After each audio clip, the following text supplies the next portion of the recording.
जब हम इब्री, इसराइली और यहूदी को एक ही अर्थ में बोल देते हैं, तब हम केवल तीन शब्दों को नहीं मिलाते, हम तीन अलग अलग मौसमों को एक ही आसमान में घोल देते हैं। धूल अलग थी, वाचा का आकार अलग था, राजनीतिक चोट अलग थी, और जिस तरीके से परमेश्वर ने अपने लोगों को पुकारा, थामा, सुधारा और बिखरने के बाद भी याद रखा, वह भी हर चरण में अलग था। इसलिए यह कथा शब्दों से शुरू होकर शब्दों पर खत्म नहीं होगी। यह तंबुओं से गुजरेगी, नदी किनारों से गुजरेगी, आधी रात की कुश्ती से गुजरेगी, पहाड़ की आग से गुजरेगी, सिंहासन की चकाचौंध और गृहयुद्ध की धूल से गुजरेगी, और अंत में निर्वासन की राख में बैठकर सुनेगी कि एक नाम कैसे सिकुड़ता है, फिर फैलता है, फिर आत्मिक अर्थ ग्रहण करता है। पहला नाम इब्री स्थिर महल का नाम नहीं है, उसमें चलन है, सीमा है, पार उतरना है, कहीं और से आए हुए मनुष्य की गंध है। दूसरा नाम इसराइली केवल रक्त की पहचान नहीं, वह एक वाचाबद्ध जनता का नाम है, जिसका ईश्वर स्वयं उनके बीच व्यवस्था, बलिदान, पुरोहिताई और पवित्र जीवन की रीढ़ स्थापित करता है। निर्गमन 19:5 सरा नाम यहूदी, राजनीतिक टूटन, दक्षिणी राज्य, मंदिर विनाश, निर्वासन और उसके बाद की धार्मिक सामुदायिक दृढ़ता के बीच जमता है। यह नाम राख से गुजरकर कड़ा हुआ नाम है। यहां ठहरना चाहिए, क्योंकि गलती अक्सर यही होती है।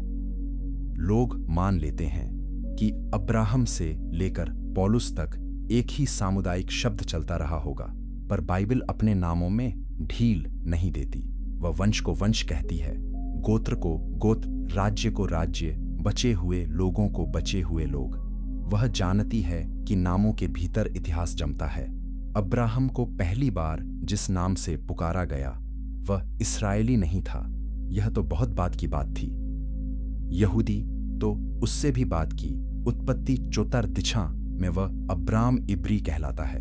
यह वाक्य छोटा, पर उसके पीछे पूरी दिशा छिपी है।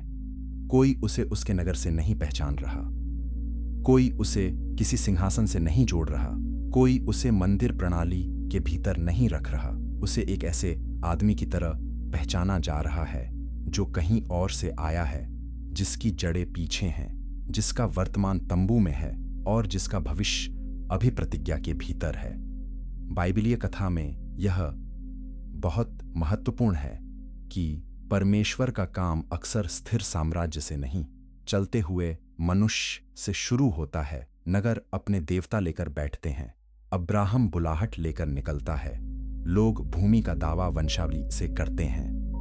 वह भूमि में आता है प्रतिज्ञा पर, दूसरे अपने देवताओं को ढोते हैं। वह ऐसे परमेश्वर की आवाज सुनता है जो कहता है, अपने देश, अपने कुटुंब और अपने पिता के घर से निकलकर उस देश में चला जा, तुझे दिखाऊंगा। उत्पत्ति दवाए। यह अभी राष्ट्र की भाषा नहीं है, यह बुलाहट की भाषा है, और यही कारण है कि इब्री शब्द के भीतर घर से अधिक मार्ग है। लेकिन यह नाम जितना शांत सुनाई देता है उतना निष्कलुष नहीं।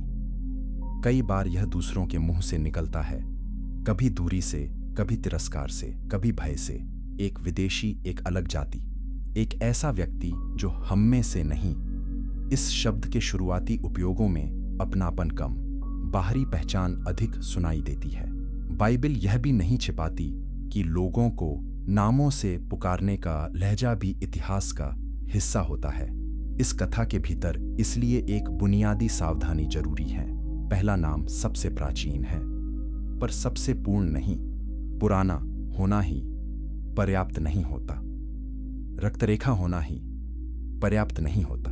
परमेश्वर किसी परिवार को चुनते समय केवल जैविक निकटता नहीं देखते, यह एक गुप्त संदेश था। वह अपनी वाचा का मार्ग भी निर्धारित करते हैं। तो हमें पहली दहलीज पर इतना समझ लेना चाहिए, इब्री यात्रा की धूल वाला नाम है, इसराइली वाचा और राष्ट्र का नाम है।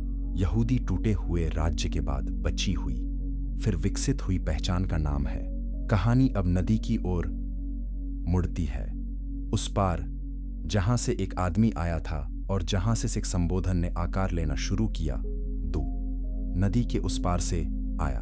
मनुष्य इब्री शब्द के बारे में बाइबल पढ़ने वाले लोग अक्सर दो रास्तों से सोचते हैं और दोनों रास्तों की ध्वनि पवित्र शास्त्र के निकट रहती है। एक धारा इस शब्द को एबर या एबेर से जोड़ती है, वही पूर्वज जो शेम की वंशावली में आता है। उत्पत्ति 10:21 चत्तार सत्ताय। दूसरी धारा इस शब्द में पार से आने का अर्थ सुनती है, मानो कोई उस ओर से ओर आया हो।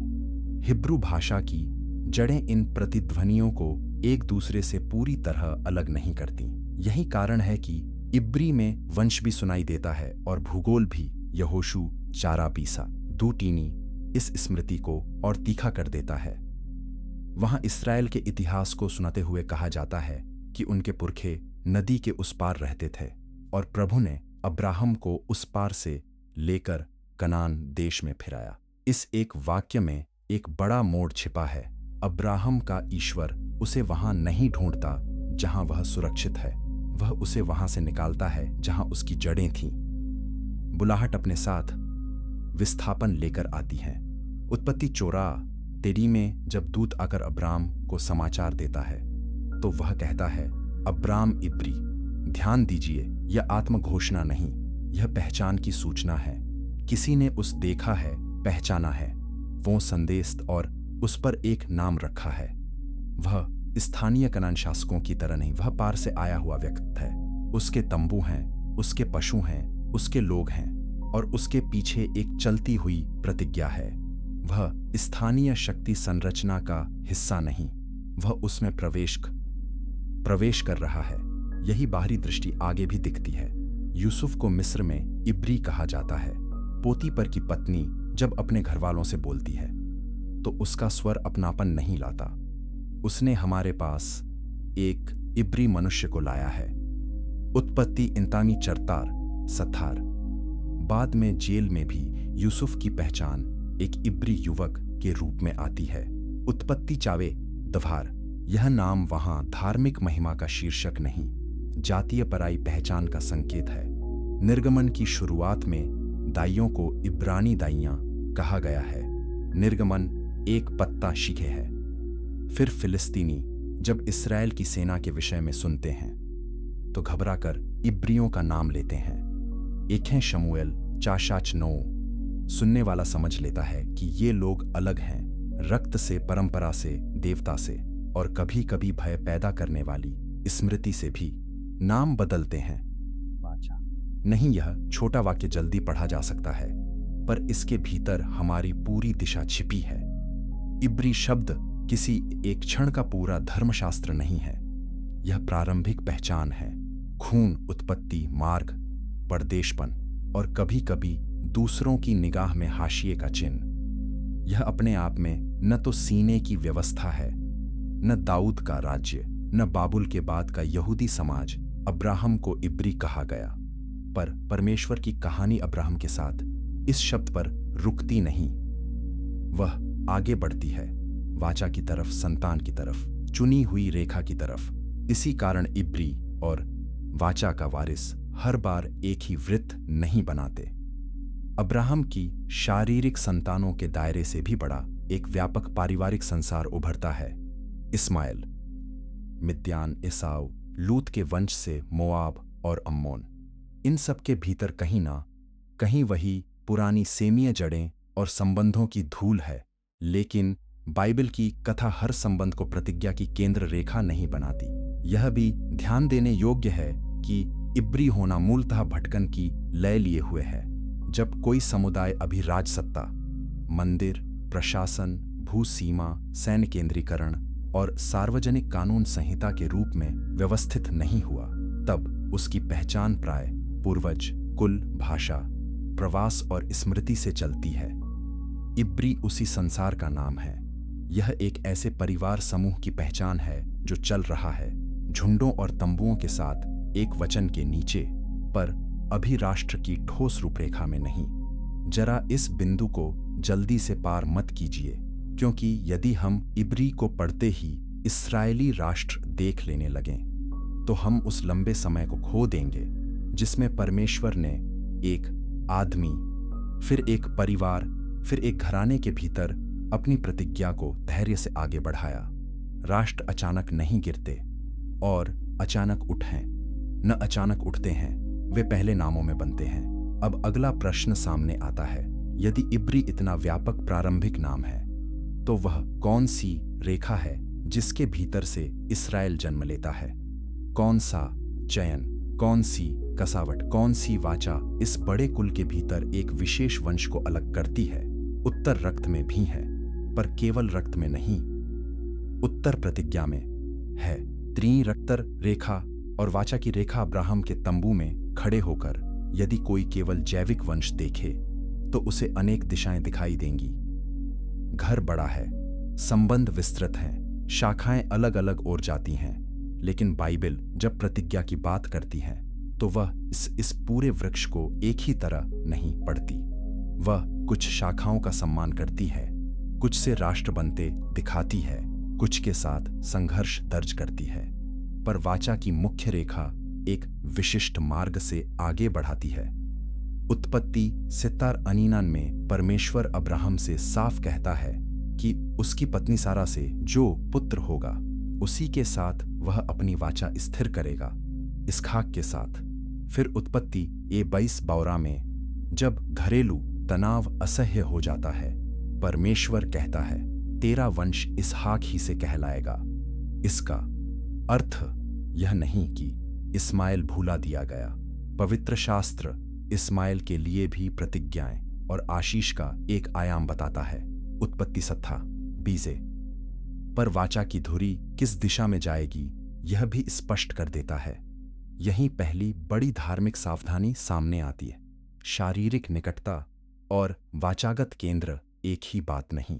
कोई व्यक्ति अब्राहम से जुड़ा हो सकता है, पर उसी अर्थ में इस्राएल की वाचागत रेखा का वह भाग न हो। बाद में पौलुस इसी तक को बहुत तीखे शब्दों में है, सब जो इस्राएल से हैं वे इस्राएल ही नहीं, रोमियो इसहाक पर उसका बीज बहुत पहले बो दिया गया था।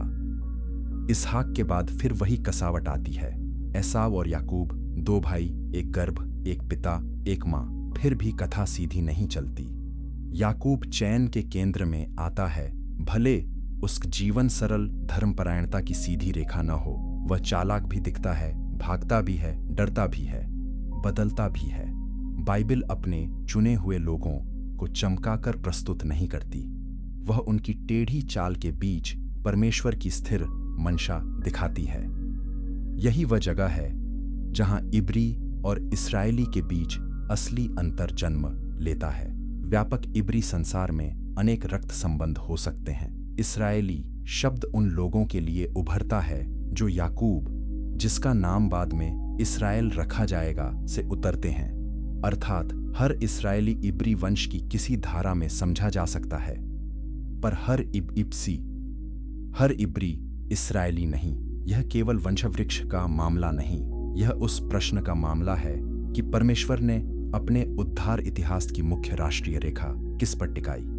यह चयन किसी जातीय अहंकार को भोजन देने के लिए नहीं, बल्कि दुनिया के उद्धार की कहानी को एक ठोस ऐतिहासिक दिशा देने के लिए था। यदि प्रतिज्ञा हवा में छोड़ दी जाती तो इतिहास में उसका कोई केंद्र न बनता। इसलिए परमेश्वर ने नाम, परिवार, भूमि, गोत्र, व्यवस्था, बलिदान, इन सबको समय के भीतर रखा। फिर भी इस विशेषता का अर्थ संकुचित बंद द्वार नहीं था। बाद की बाइबलीय कथा दिखाती है कि गैर इस्राएली भी प्रभु के लोगों के बीच स्थान पा सकते हैं। राहाब इसका एक प्रबल उदाहरण है। यहोशू, फैंज, रूत और तो मोआबी होते हुए भी दाऊद की वंशरेखा का अंग बनती है। रूत बी, यह तथ्य हमें संतुलन देता है। वाचा की रेखा विशिष्ट है, पर परमेश्वर का अनुग्रह उस रेखा के माध्यम से राष्ट्रों की ओर खुला रहता है। तो जब हम पूछते हैं इब्री कौन और इस्राएली कौन, तब उत्तर यह नहीं कि पहला दूसरा सही। उत्तर यह है कि पहला व्यापक और प्रारंभिक है, दूसरा अधिक विशिष्ट और वाचागत राष्ट्रीय है। एक नाम यात्रा की मिट्टी लिए हुए है, दूसरा नाम इत्सरा नाम परमेश्वर के साथ एक विशेष ऐतिहासिक संघर्ष और पहचान ग्रहण करेगा। और वह संघर्ष किसी सभा भवन में नहीं, किसी राजदरबार में नहीं, बल्कि रात के अंधेरे में नदी के किनारे होगा। एक आदमी अकेला रह जाए, पर उसका हृदय खुल जाएगा। उसके पुराने नाम की सीमा वहां छूटी हुई मिलेगी। यब्बोक की रात थी, सामान पार करा दिया गया था, परिवार दूसरी ओर था और याकूब अकेला था। उत्पत्ति दी 4 यही कहती है, याकूब अकेला रह गया। बड़ी ऐतिहासिक पहचानें अक्सर भीड़ के सामने घोषित नहीं होती, वे पहले अकेले मनुष्य पर उतरती हैं। जो बाद में राष्ट्र का नाम बनेगा, वह पहले एक घायल आदमी की रात बनेगा। कथा कहती है कि एक पुरुष उससे भोर तक जूझता रहा। उत्पत्ति 30:4-22। आगे चलकर वही प्रसंग उस रसपूर्ण अनुभव को ईश्वर से मुठभेड़ की भाषा देता है। याकूब कहता है, मैंने परमेश्वर को आमने सामने देखा। उत्पत्ति दी 3:7। होशे 3:4 इस दृश्य को दूत के साथ संघर्ष की दिशा में भी पड़ता है, इसलिए यहां संयम अच्छा है। कुछ पाठक इस घटना को प्रभु की विशेष दैवी उपस्थिति मानते हैं, कुछ इसे ईश्वर दूत के साथ संघर्ष के रूप में देखते हैं। पवित्र शास्त्र की अपनी भाषा पर्याप्त है। यह ऐसी रात थी जिसमें याकूब केवल किसी आदमी से नहीं भिड़ा, वह अपने परमेश्वर की पकड़ में आ गया। जब उस पर प्रहार हुआ और उसकी जांघ की नस छू गई, तब शक्ति का भ्रम टूट गया और ठीक उसी टूटी हुई जगह पर नया नाम आया। तेरा नाम अब याकूब न रहेगा, पर इस्राएल, क्योंकि तू परमेश्वर और मनुष्यों से लड़ा और प्रबल हुआ। उत्पत्ति 30:28। इस वाक्य का अनुवाद कई ढंग से समझाया गया है। जो परमेश्वर से जूझा, जिसके लिए परमेश्वर ने लड़ाई लड़ी, परमेश्वर प्रबल हुआ। पर कथा का केंद्रीय अर्थ साफ है। पुराना चालाक, पकड़ने वाला, एड़ी थामने वाला याकूब एक नई पहचान में बुलाया गया। यह केवल निजी आध्यात्मिक अनुभव नहीं था, यहीं से एक राष्ट्रीय नाम जन्म लेता है। उसके 12 पुत्र होंगे, उनसे 12 गोत्र निकलेंगे, जो लोग आगे चलकर मिस्र में बढ़ेंगे, फिर मूसा के द्वारा निकाले जाएंगे, फिर सीने पर वाचा पाएंगे, फिर कनान में बसेंगे। वे याकूब की किसी यादृच्छिक संतान के रूप में नहीं, इस्राएल की संतान के रूप में जाने जाएंगे। इसलिए इस्राएली शब्द का केंद्र याकूब का नया नाम है। यह अब्राहम के साथ शुरू हुई यात्रा का अगला सघन चरण है। यदि इब्री पार आने वाले पूर्वजों की दुनिया का नाम था, तो एक गुप्त संदेश था। इस्राएली परमेश्वर से संघर्ष कर नया नाम पाए हुए पिता की संतानों का नाम है। पर यहीं एक बहुत मानवीय बात सुनाई देती है।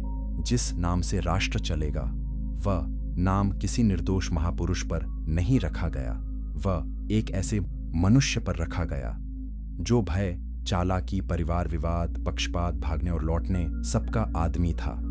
इस्राएल का राष्ट्रीय नाम गौरव के शुद्ध अंग संगमरमर पर नहीं लिखा गया, वह कृपा और टकराव की मिट्टी पर लिखा गया। शायद इसी कारण यह नाम सच्चा लगता है। यह पूरी तरह साफ सुथरा नहीं, पर ईश्वर से छुआ हुआ है। उस रात याकूब आशीष मांग रहा था, वह विरोधी को जाने नहीं दे रहा था, और जब भोर आई तो वह सीधा खड़ा नहीं चला, वह लंगड़ा रहा था। उत्पत्ति 2:1। नई पहचान के साथ चोट भी चली। यह बाइबल की गहरी लय है। परमेश्वर अपने लोगों को नाम देते हैं, पर ऐसे नहीं कि उन्हें अपनी निर्भरता भूल जाए। इस्राएल की कहानी शुरू से ही विजय और कमजोरी, चुनाव और अनुशासन, बुलाहट और टूटन की मिश्रित कहानी रही। अब इस नाम के नीचे परिवार बढ़ेगा। अकाल उन्हें मिस्र ले जाएगा। यूसुफ, जिसे कभी भाइयों ने बेच दिया था, उन्हीं भाइयों के लिए मार्ग बना चुका होगा। और याकूब का छोटा सा घराना जो मिस्र गया था, समय के साथ एक विशाल जनसमूह में बदल जाएगा। निर्गमन 1:5 याद दिलाता है कि याकूब के कुल की गिनती 70 प्राणियों के रूप में मिस्र पहुंची थी। संख्या छोटी थी, स्मृति भारी थी, भविष्य छिपा हुआ था। फिर पीढ़ियां बीतेंगी, नया फिरौन उठेगा जो यूसुफ को नहीं जानता था। निर्गमन 8 और एक परिवार जो अतिथि की तरह आया था, साम्राज्य की नजर में खतरा बन जाएगा। यही वह क्षण है जहां वंश नाम जन नाम बनता है। अब वे केवल याकूब के पुत्र नहीं, वे एक बढ़ती हुई प्रजा हैं। लेकिन अभी भी यह राष्ट्र पूर्ण रूप में नहीं बना। मिस्र की ईंट भट्टियों में संख्या तो बढ़ी, पर राष्ट्रीय संरचना नहीं बनी। गुलामी लोगों को बढ़ा सकती है, राष्ट्र नहीं बनाती। राष्ट्र के लिए केवल रक्त नहीं, वाचा चाहिए, और वह वाचा पर्वत पर आएगी, आग, बादल, गर्जन, और इस भयानक निकटता के साथ कि लोग कांपते हुए नीचे खड़े रहेंगे, जबकि परमेश्वर अपनी प्रजा को पहली बार संगठित रूप से यह बताएगा कि वे उसके लिए कौन हैं।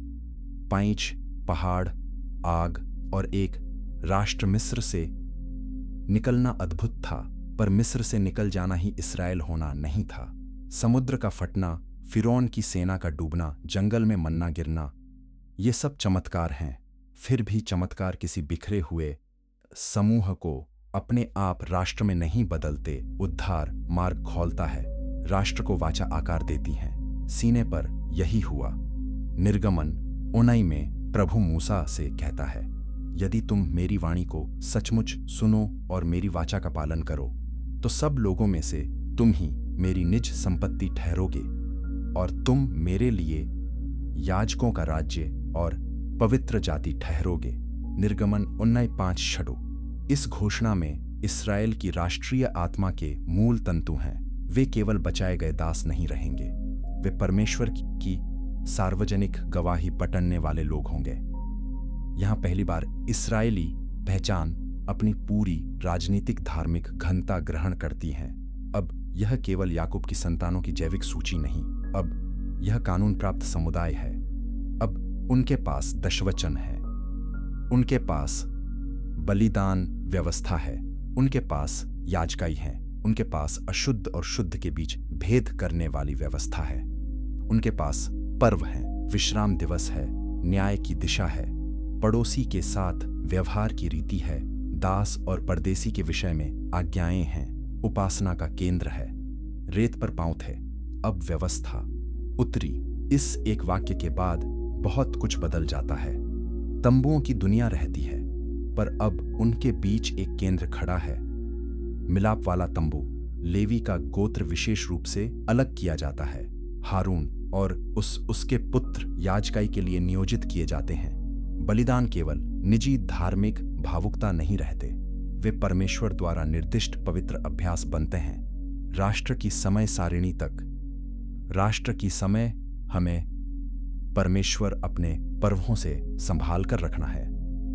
इब्री एक प्रारंभिक जातीय परिवार सांस्कृतिक संकेत हो सकता है। इस्राएली अब एक वाचा पारिवारिक सांस्कृतिक का औपचारिक नाम है। यदि कोई पूछे कि इस्राएल कब केवल वंश नहीं रहा और सार्वजनिक धर्म राजनीतिक समुदाय बना, तो सीने उसका निर्णायक उत्तर है। इसका अर्थ यह नहीं कि रक्त अप्रासंगिक हो गया। 12 गोत्रों की संरचना वास्तविक है। गिनती, शिविर व्यवस्था, भूमि वितरण की तैयारी, याजकीय जिम्मेदारियां, सब गोत्रीय वास्तविकताओं पर टिके हैं। पर इसके साथ एक और महत्वपूर्ण बात भी दर्ज होती है। जो परदेसी इस प्रभु की वाचा के अधीन आना चाहता है, उसके लिए भी स्थान शून्य नहीं है। फसह के प्रसंग में कहा गया कि परदेसी यदि चिन्ह और वाचा के अधीन आए तो वह भी इसमें सहभागी हो सकता है। देशी और परदेशी के लिए एक ही व्यवस्था होगी।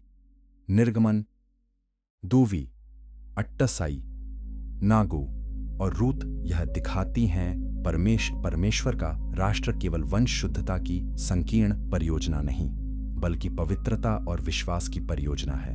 यह ध्यान से सुनना चाहिए। इस्राएल विशेष है, पर आत्मनिर्भर नहीं। उसे चुनाव मिला है, पर चुनाव का उद्देश्य जगत से घृणा नहीं, जगत के बीच परमेश्वर की महिमा का वाहक होना है। यदि वह अपनी पहचान को केवल विशेषाधिकार मानेगा तो वह वाचा की आत्मा खो देगा। इसलिए सीने के साथ व्यवस्था आती है और व्यवस्था के साथ दायित्व। पर्वत की आग केवल महिमा नहीं दिखाती, वह सीमाएं भी बनाती है। लोग पर्वत को छू नहीं सकते। मूसा ऊपर जाता है, लोग नीचे रुकते हैं। भय, निकटता और मध्यस्थता, जो ये तीनों साथ साथ चलते हैं, यही राष्ट्रीय धर्मशास्त्र की रीढ़ है। इस्राएल ऐसा राष्ट्र है जो परमेश्वर के निकट बुलाया गया, पर गुप्त संदेश था, पर अपनी शर्तों पर नहीं। उनकी पहचान चुनाव से आती है, पर उनकी पवित्रता स्वनिर्मित नहीं, उन्हें दिया गया। और फिर भी पर्वत के नीचे वे जल्दी ही सोने का बछड़ा बना लेते हैं। निर्गमन द्वि यह भूलना नहीं चाहिए। जिस राष्ट्र को आग, बादल और वाणी मिली, वह भी मूर्ति पूजा की ओर मुड़ सकता है। इसलिए इस्राएली नाम में केवल महिमा नहीं, अनुशासन का भय भी है। यही वह मिश्रित सत्य है जो आगे राजाओं के काल में और अभी यात्रा जारी है। रेगिस्तान बीतेगा, यर्दन पार होगा, गोत्र भूमि पाएंगे, न्यायियों की अव्यवस्था आएगी, लोग राजा की मांग करेंगे और बहुत संघर्षों, असफलताओं और दैवी हस्तक्षेपों के बाद यह वाचा राष्ट्र एक राजकीय देह भी ग्रहण करेगा। इस्राएल अब केवल शिविरों का संग नहीं रहेगा, वह सिंहासन, राजधानी और मंदिर वाला राज्य बनेगा। 12 तंबू, एक सिंहासन, 12 गोत्रों की दुनिया एक रूप नहीं थी। लेवी को विशेष धार्मिक दायित्व मिला। उसे अन्य गोत्रों की तरह सामान्य भू उत्तराधिकार नहीं मिला। गिनती 23 20-4b यूसुफ का भाग उसके 2 पुत्रों एप्रैम और मनश्शे के द्वारा दुगना रूप लेता है। यह आंतरिक संरचना बताती है कि इस्राएल कोई सपाट जनसमूह नहीं था। उसके भीतर स्मृति, जिम्मेदारी, भूमि, उपासना और परिवार संबंध की जटिल परतें थीं। न्यायियों के दिनों में यह गोत्रीय संघ बार बार बिखरता हुआ दिखता है। स्थानीय संकट, आक्रमण, अस्थायी उद्धारकर्ता, फिर पतन। न्यायों की पुस्तक का निष्कर्ष लगभग एक कराह की तरह सुनाई देता है। उन दिनों इस्राएल में कोई राजा न था, जो जिसको ठीक जान पड़ता वही करता था। न्यायों पैश। यह वाक्य केवल राजनीतिक शून्य नहीं बताता, यह आध्यात्मिक अस्थिरता भी उजागर करता है। फिर राजशाही की इच्छा उठती है। शमूएल सावधान करता है, फिर भी शाऊल आता है, फिर दाऊद, फिर सुलेमान। दाऊद के साथ यरूशलेम केंद्र बनता है।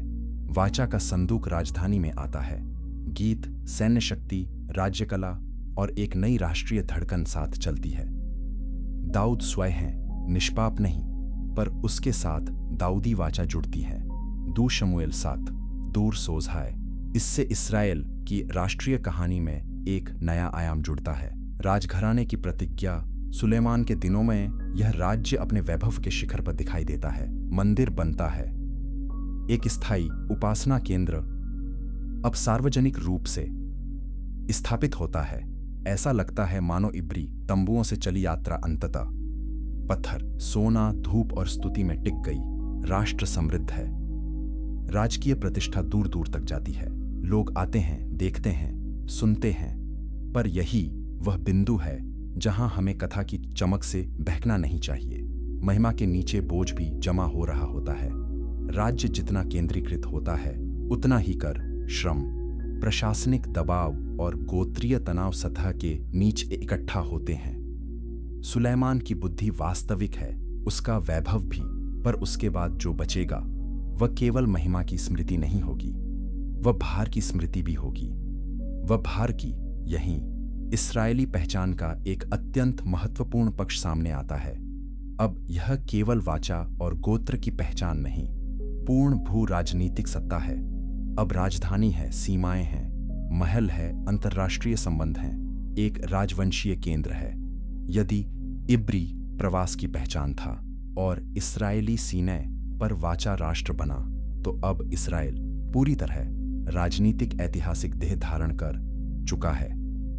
लेकिन इतिहास की सबसे गंभीर दरारें अक्सर उस समय खुलती हैं जब लोग सोचते हैं कि भवन अब स्थायी हो गया है। सुलेमान के उत्तरकाल में धार्मिक समझौते भी बढ़ते हैं। बाहरी स्त्रियों के प्रभाव और ऊंचे स्थानों पर उपासना की समस्या बाइबिल छिपाती नहीं। एक राजा, एक यानी राज्य जितना चमकदार है, उसका अंतःकरण उतना सुरक्षित नहीं। यहां सांस हल्की रखिए, आगे दृश्य बदलता है। सिंहासन पर बैठा हुआ राज्य अंदर से थक चुका है। महिमा की भाषा अभी बनी हुई है। पर जनस्मृति में मजबूरी दर्ज हो चुकी है। सुलैमान मरता है, उसका पुत्र रहूब्याम राजगद्दी पर बैठता है। लोग उससे एक ही याचना लेकर आते हैं, तेरे पिता ने हमारा जुआ भारी कर दिया, तू उसे हल्का कर दे।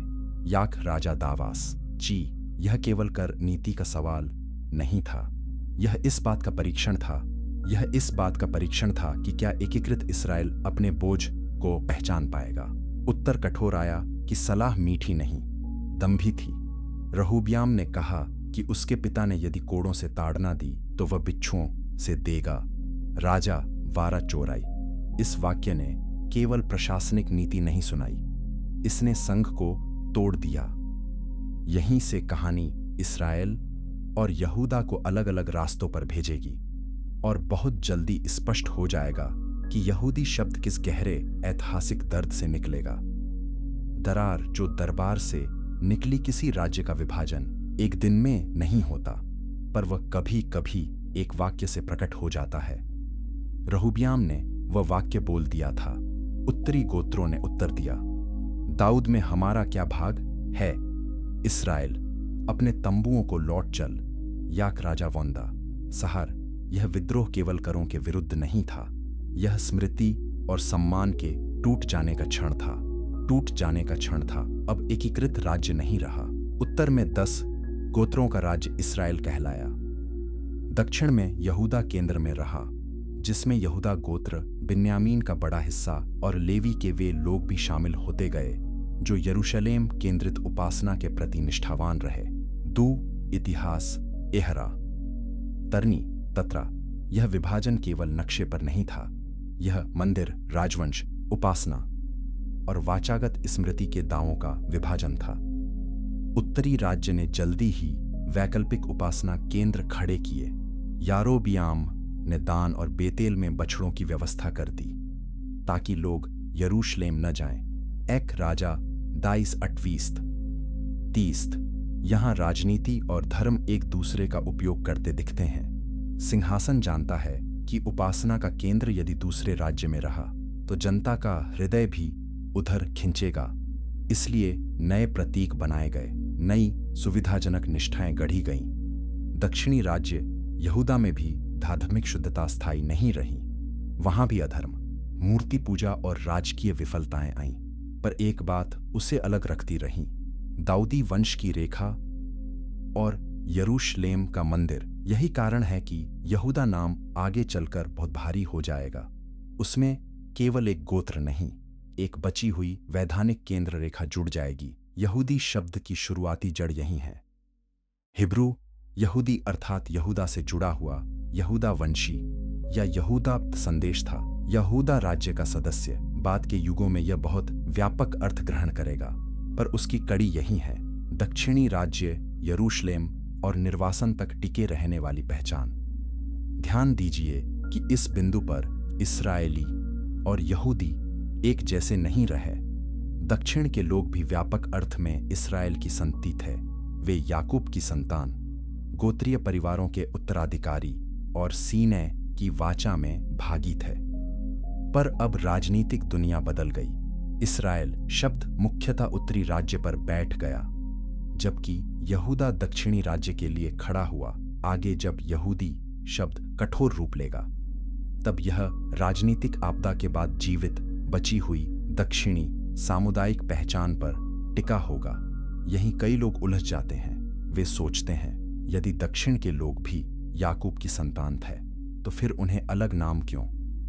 उत्तर यह है कि इतिहास केवल जैविक सत्य पर नहीं चलता, वह राजनीतिक रूपों, क्षेत्रीय स्मृतियों और सामुदायिक जीवित बच्चेपन पर भी चलता है। कोई व्यक्ति एक ही समय में व्यापक अर्थ में इस्राएली हो सकता है और संकुचित ऐतिहासिक अर्थ में यहूदी भी। बाद में पौलुस यही जटिलता अपने भीतर लिए खड़ा मिलेगा, लेकिन उससे पहले उत्तर का अंधेरा आएगा। उत्तरी राज्य के राजाओं की सूची लंबी है और अधिकांश के साथ एक ही करुण निर्णय बार बार जुड़ता है। उन्होंने प्रभु की दृष्टि में बुरा किया। भविष्यद्वक्ताओं की आवाज वहां गूंजती रही। एलिया और एलीशा के दिन दिखाते हैं कि परमेश्वर ने उत्तर को बिना साक्षी नहीं छोड़ा। फिर भी बछड़े, ऊंचे स्थान, शक्ति संघर्ष और राजकीय हिंसा उत्तर की आत्मा को खोखला करती रही। दक्षिण भी निर्दोष नहीं था, पर उत्तर की गिरावट तेज थी। अब दो भाई राज्य खड़े हैं, एक नाम साझा पूर्वज से, दूसरे का नाम बची हुई शाही दक्षिणी धुरी से। दोनों के ऊपर भविष्यद्वक्ता रो रहे हैं, दोनों को चेतावनी मिल रही है, दोनों के पास अतीत की स्मृति है। पर स्मृति यदि पश्चाताप न बनाए तो न्याय को टाल नहीं पाती और फिर अश्शूर आएगा। उसके बाद इस्राएल शब्द का राजनीतिक अर्थ लगभग मलबे में बदल जाएगा। दक्षिण देखते हुए बचेगा कुछ देर के लिए। 8 उत्तर की धूल अश्शूर केवल एक सेना नहीं था, वह निगलने वाली साम्राज्यिक मशीन थी। जब उत्तरी राज्य इस्राएल अपनी दीर्घ अवज्ञा में थककर कमजोर हो चुका था, तब उसका पतन अचानक नहीं, अनिवार्य सा लगा। 2 राजा सत्ता इस घटना को केवल सैन्य पराजय के रूप में नहीं, वाचागत निर्णय के रूप में पढ़ता है। पाठ कहता है कि उन्होंने अन्य देवताओं का भय माना, प्रभु की आज्ञाओं को छोड़ा, मूर्तियां बनाई, ऊंचे स्थान बनाए और उन सब जातियों की रीति पर चले जिनके बीच उन्हें अलग ठहराया गया था। बी राजा 17:7-18। फिर सामरिया गिरा, लोग निर्वासित किए गए, स्थान खाली नहीं छोड़े गए, अन्य जातियों को लाकर बसाया गया। बू राजा 17:4 से। साम्राज्य की यह नीति केवल शासन नहीं करती थी, स्मृति तोड़ती थी। जनसंख्या को उखाड़ो, मिलाओ, नए लोगों को बसाओ, पुराने नाम को कमजोर करो। इस्राएल का उत्तरी राज्य इसी तरह भंग हो गया। 10 खोई हुई जातियां कहने की प्रथा यहीं से आती हैं। यह वाक्य लोकप्रिय है, पर उसे सावधानी से बोलना चाहिए। बाइबल यह दिखाती है कि उत्तरी राज्य एक राजनीतिक इकाई के रूप में समाप्त हुआ। उसकी जनसंख्या का बड़ा भाग निर्वासन और मिश्रण की प्रक्रियाओं में चला गया। बाद के काल में उनके वंशजों को सटीक रूप से रेखांकित करना सरल नहीं रहा। खोई हुई का अर्थ यह नहीं कि परमेश्वर की स्मृति से वे मिट गए। इसका अर्थ यह है कि उनकी गोत्रीय राजनीतिक निरंतरता मनुष्यों की दृष्टि में टूट गई। यह अध्याय लंबा नहीं होना चाहिए, इसकी चोट तेज है। उत्तर गया, नाम बचा, राज्य नहीं, स्मृति बची, संरचना नहीं। दक्षिण का यहूदा अब खड़ा है, पर उस पर भी कोई नैतिक विजय का मुकुट नहीं। यदि उसने उत्तर का पतन देखा और उससे नहीं सीखा, तो उसका समय भी आएगा। फिर भी एक बात अलग रहती है, दाऊदी रेखा, यरूशलेम, मंदिर, यही बचे हुए पैंचन को गाढ़ा करेंगे। यहां एक गहरा बाइबलीय दुख छिपा है। परमेश्वर ने 12 गोत्रों के साथ आरंभ किया था। इतिहास मनुष्यों की अवज्ञा के कारण उन्हें विभाजित, कमजोर और बिखरा हुआ दिखाता है। पर भविष्यद्वक्ता इस टूटन को अंतिम वाक्य नहीं मानते।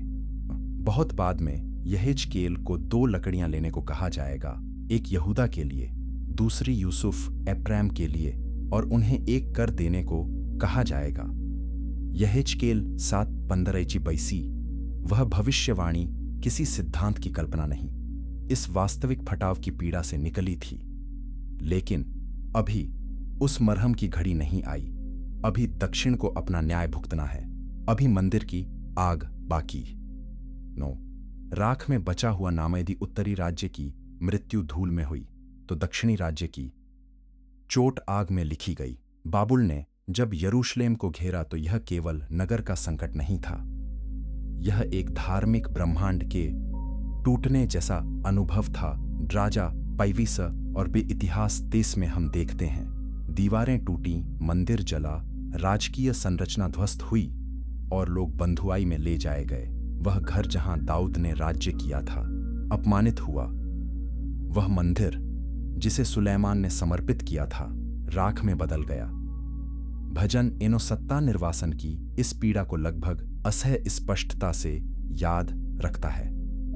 बाबुल की नदियों के किनारे हम बैठ गए, हाँ, सियोन को स्मरण करके रोए। भजन याक, यह आंसू केवल घर की याद के नहीं थे, यह उस संसार के बिखरने के आंसू थे जिसमें भूमि, नगर, मंदिर और उपासना एक दूसरे में गुंथे हुए थे। यहीं यहूदी नाम कठोर होने लगता है। पहले इसका संबंध यहूदा से था, गोत्र, राज्य, दक्षिणी इकाई। पर अब जब पूरा राजनीतिक ढांचा टूट गया, तब जो बचा वह एक समुदाय था जो अपने को यरूशलेम, वाचा, तोराह, पूर्वजों और विशेष रूप से यहूदा केंद्रित स्मृति से बांधकर जी रहा था। निर्वासन लोगों को केवल भौगोलिक रूप से नहीं हटाता, वह उन्हें पूछने पर मजबूर करता है, अब हम कौन हैं जब हमारा मंदिर नहीं, हमारा सिंहासन नहीं, हमारी भूमि हमारी नहीं। यिर्मयाह ने 70 वर्ष की बात कही थी। यिर्मयाह पांजी यत्तार दुबार 10। इसका अर्थ था कि यह घाव अल्पकालिक नहीं होगा, पीढ़ियां इस बोझ के साथ सांस लेंगी। ऐसे समय में पहचान अधिक तीखी हो जाती है। यदि पहले कोई स्वयं को गोत्र, भूमि और स्थानीय संबंधों में समझता था, तो अब वह निर्वासन के भीतर एक संकेंद्रित सामुदायिक नाम के अधीन टिकता है। यहूदी उसी तरह का नाम बनता गया। ध्यान रहे, यह केवल यहूदा गोत्र की संकीर्ण गणना नह गई थी। निर्वासन और उसके बाद के समय में यहूदी का प्रयोग व्यापक समुदाय के लिए होने लगता है। एस्तेर 2:5 इसका एक महत्वपूर्ण उदाहरण है। मोर्दकै बिन्यामीन से संबंधित वंश रेखा रखता है, फिर भी उसे यहूदी कहा गया है। यह अत्यंत शिक्षाप्रद है। इसका अर्थ यह नहीं कि उसकी गोत्रीय वंशावली मिट, इसका अर्थ छेद यह है कि निर्वासन उत्तर सामुदायिक संबोधन, यहूदी दक्षिणी उत्पन्न, यरूशलेम संबद्ध, वाचा स्मृति वाली प्रजा का व्यापक नाम बन चुका था।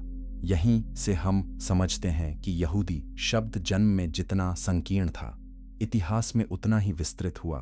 पहले यह यहूदा संबद्ध था, बाद में यह यहूदा केंद्रित जीवित बचे समुदाय का नाम बना, फिर यह और व्यापक होकर उस धार्मिक सांस्कृतिक समुदाय का नाम हो गया जो स्वयं को उस वाचा परंपरा में समझता था, चाहे उसकी सटीक गोत्रीय रेखा हर बार सार्वजनिक रूप से निर्णायक न हो। पर इस विस्तार की पृष्ठभूमि प्रसन्न नहीं थी। यह मंदिर भस्म, टूटे सिंहासन, अपमानित नगर और अपने गीत को पराई भूमि में गाने की विवशता से होकर आया। हम यहोवा का गीत परदेश में कैसे गाएं? भजन 7:4। यह प्रश्न केवल लिटर्जिकल नहीं, अस्तित्वत है। जब पवित्र केंद्र खो जाए, तब विश्वास का ढांचा किस पर टिके? उत्तर एक गुप्त संदेश था। उत्तर यह नहीं था कि इतिहास समाप्त हो गया। उत्तर यह भी नहीं था कि सब कुछ पहले जैसा ही है। उत्तर यह था कि परमेश्वर ने अपने लोगों को छोड़ा नहीं, भले उसने उन्हें दंड दिया हो। दानियेल की प्रार्थना, यहेजकेल के दर्शन, यिर्मयाह की चिट्ठियां, ये सब निर्वासन में एक टूटे हुए समुदाय को स्मरण कराते हैं कि न्याय अंतिम शब्द नहीं है। और फिर फारस उठता है, बाबुल गिरता है, कूरेश की घोषणा आती है, लौटने का द्वार खुलता है। एजरा 1:4। लेकिन लौटना हमेशा लौट जाना नहीं होता। जो लौटेगा वह पहले जैसा नहीं होगा, वह पहले जैसा नहीं होगा। वह अपनी राख अपने साथ लेकर लौटेगा। और यहूदी नाम अब केवल पुराने दक्षिणी राज्य की स्मृति नहीं, पुनर्निर्माण की जिद भी होगा। 10 लौटे हुए लोग, बदला हुआ संबोधन। जब कूरेश ने लौटने की अनुमति दी, तब केवल शरीर नहीं लौटे, स्मृतियां लौटी, हानि लौटी, वंशावलियां लौटी और एक गहरी चिंता भी लौटी। क्या हम अब भी वही लोग हैं? एजरा और नहमाया की पुस्तकों में लौटे हुए समुदाय का श्रम केवल भवन निर्माण नहीं, पहचान निर्माण भी है। वेदी फिर से खड़ी होती है, मंदिर फिर बनता है, भले उसकी महिमा पहले जैसी न लगे। एजरा 3:22। नगर की दीवारें उठती हैं, व्यवस्था पढ़ी जाती है, लोग रोते हैं, सुनते हैं, वाचा का नवीकरण करते हैं। नहमाया 8:10। यहीं यहूदी नाम का सामाजिक धार्मिक विस्तार और स्पष्ट होता है। अब यह केवल किसी पुराने राजनीतिक दक्षिणी राज्य की नागरिकता नहीं, अब यह उस समुदाय की पहचान है जो यहूदा केंद्रित पुनरागमन, यरूशलेम केंद्रित उपासना, तोराह केंद्रित जीवन और निर्वासन शिक्षित सामुदायिक अनुशासन के साथ जीता है। यही वह धरातल है जहां बाद के युगों में यहूदी शब्द एक व्यापक जातीय धार्मिक सांस्कृतिक संबोधन बन जाता है। यहाँ हमें एक और संतुलन याद रखना चाहिए। यहूदी का विस्तारित अर्थ बनने से इस्राएली शब्द पूरी तरह असत्य नहीं हो गया। नहीं, पौलुस बाद में अपने को इस्राएली कहेगा। रोमियो अदरा येक और यह दावे की भाषा व्यर्थ नहीं। इसका अर्थ है कि याकूब इस्राएल से उतरने वाली वाचा स्मृति अभी जीवित है, पर सार्वजनिक, सामान्य और सामुदायिक भाषा में यहूदी अधिक प्रमुख हो चुका था। यही कारण है कि नए नियम के समय तक यह शब्द सांस्कृतिक और धार्मिक रूप से व्यापक पहचान रखता है। यूहन्ना 4 में यीशु सामरी स्त्री से कहता है, उद्धार यहूदियों में से है। यूहन्ना 4:20। यह वाक्य बहुत कुछ समेटे हुए है। यीशु यहाँ इतिहास नहीं मिटा रहा। वह यह नहीं कह रहा कि पुराने नाम सब व्यर्थ हो गए। वह कह रहा है कि उद्धार इतिहास की वह रेखा जो अब्राहम से, इसहाक से, याकूब से, यहूदा से, दाऊद से और अंततः मसीह तक आती है, वह वास्तविक है। यहूदियों में से कहना उस ऐतिहासिक धारा की स्वीकृति है जो निर्वासन के बाद भी बची रही। फिर भी सामरियों के साथ तनाव दिखाता है कि नामों का इतिहास सीधा नहीं, उत्तर की पुरानी टूटन, मिश्रित आबादी, उपासना केंद्रों का विवाद और पवित्र स्थान की प्रतिस्पर्धा सब